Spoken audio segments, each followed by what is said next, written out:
Bonjour, ici Patrick Pierrat, voici l'essentiel des nouvelles économiques et financières à connaître ce matin. Une semaine de travail de 4 jours ne causerait aucune perte de productivité. C'est ce qui ressort d'un sondage auprès d'entreprises britanniques qui participent à un projet pilote de 6 mois. 3 mois après être passé d'une semaine de travail de 5 à une semaine de travail de 4 jours, sur les 41 entreprises qui ont répondu au sondage, 39 disent que leur productivité est restée la même ou s'est améliorée. Parmi celles-ci, 6 disent même que leur productivité s'est considérablement améliorée, et 35 sur 41 disent qu'il est probable ou extrêmement probable qu'elles instaureront une semaine de 4 jours à la fin du projet. Au Québec, les 55 ans et plus ont rattrapé les moins de 30 ans sur le marché du travail. Entre 2001 et 2021, la proportion d'actifs, soit les personnes en emploi ou au chômage, parmi les Québécois âgés de 55 à 69 ans, a augmenté de façon très importante, selon l'Institut de la statistique du Québec. Résultat, sur le marché du travail, il y a aujourd'hui presque autant de 55 ans et plus que de 15 à 29 ans.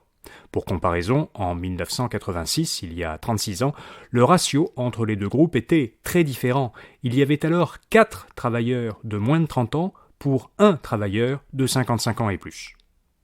Le Conseil du patronat du Québec, lui, cherche à attirer des jeunes. Alors il a choisi TikTok comme principal média pour mener une campagne qui vise à valoriser auprès des jeunes les métiers de la construction. L'industrie de la construction cherche à combler 17 000 postes au Québec.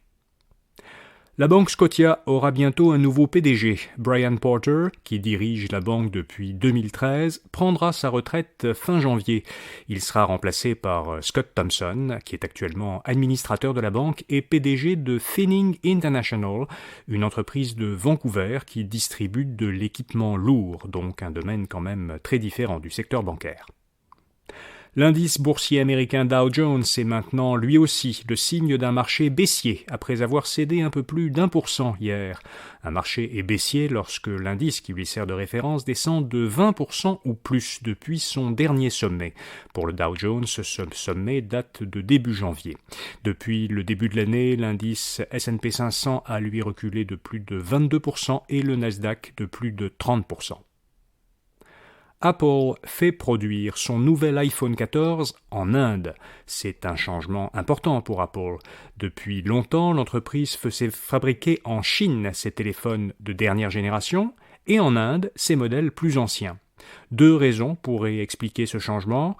D'une part, les tensions géopolitiques entre la Chine et les États-Unis, et d'autre part, l'impact des mesures sanitaires imposées par le gouvernement de Pékin parce qu'elles limitent les activités de beaucoup d'entreprises chinoises.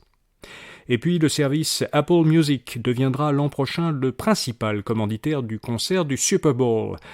Apple a annoncé que la chanteuse Rihanna sera sur scène à la mi-temps du Super Bowl le 12 février prochain à Glendale, en Arizona. Voilà, vous savez l'essentiel. Pour un tour d'horizon plus complet de l'actualité, allez à infobref.com pour voir notre infolettre Infobref matin et à partir de 16h, Infobref soir.